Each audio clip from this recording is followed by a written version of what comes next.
When 2-year-old Stephen Bradley was pulled from the family's backyard swimming pool, he was blue and not breathing. Using instructions given to the child's grandmother by a 911 dispatcher, his mother was performing rescue breathing. But her little boy still showed no signs of life. Okay, we're going to go into compressions now. Yes. Okay. What I need you to do is place the heel of one hand in the... Place the heel of one hand. In the middle of the chest, between the nipples. Between the nipples. And push down with your hand. Push down with your hand. 1 to 1.5 inches. Just like you're pumping the child's chest. Okay, then one breath of air. Then 5 times. Keep times. Okay, and keep doing that repetition until help gets there. Repetition. I felt desperate. I felt scared. But more than anything, I was just thinking to myself, he can't fall apart. You just have to concentrate on what you're doing. Well, they'll be here soon. They're on the way, okay? Where are you in the house? We're outside. Outside in back? Outside is the back, yes. I was crying so hard, no tears came out, but then Mommy said go outside and wait for the ambulance, so I did. I think you're doing a good job there. I didn't know what was happening because it was so scary. Arapahoe County Sheriff's Deputy Teresa Keenan got there within 4 minutes of the call. When I arrived at the house, I knew immediately that I was the first responder on the scene, and I was going to have to perform whatever needed to be done. I felt a heavy weight on my shoulders. They're here. They're pulling up? Yes. I'm going to let you go, ma'am. You did a fantastic job. You did everything you could, okay? Thank you. Have you cleared his mouth? I began a resuscitation on him immediately. Okay. Then I felt for a pulse, No pulse. and I could feel no pulse on him.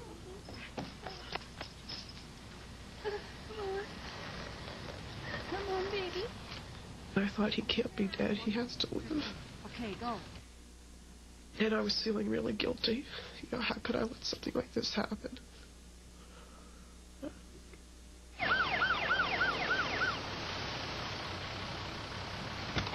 Within a few more minutes, advanced life support units arrived, led by paramedic Bob Smith. With the information we had, everybody pretty much was thinking the same thing. We're going to cut and run with this. We're ready to go outside, guys. Let's go. His heart was not working. He wasn't breathing on his own. So the quicker I could get into the ambulance and we can intubate him and start medications if we need it, then the quicker his heart's going to start again. 2, 3, 4, 5. Hey, we got a normal sinus. Got a pulse? Check for a pulse, will you? I got a pulse. You got a pulse?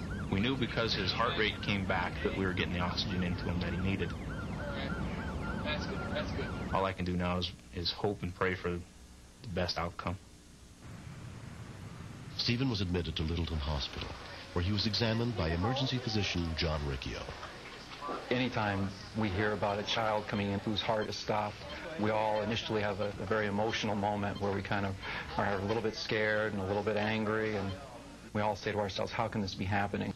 That sounds really bad on both sides. Let's go ahead and visualize his cord, please. When he got to us, he was not breathing on his own at all, and his lungs sounded horrible.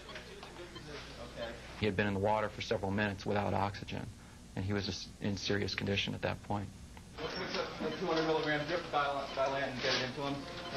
He started to seize. We were able to control those seizures.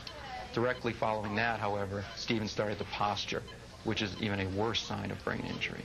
And we were concerned that if he did survive, that he would have severe brain damage.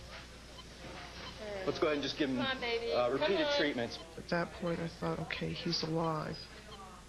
But then when I saw him in the emergency room, all hooked up to everything, it was more devastating than hopeful.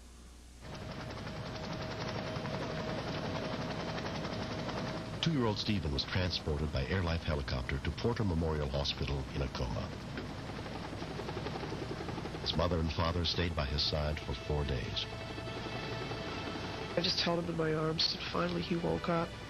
His speech was very slurred, and he was so weak that he couldn't even sit up on his own. Monday morning, when the doctors came back in to see him, the kid was running down the hall. They said, this kid's a miracle. And he is. 1, 2, 3. 1, 2, 3. He certainly bounced back faster than anyone thought he would. But I don't think any of us were really surprised, because he's a very strong little boy. We're very, very thankful for that.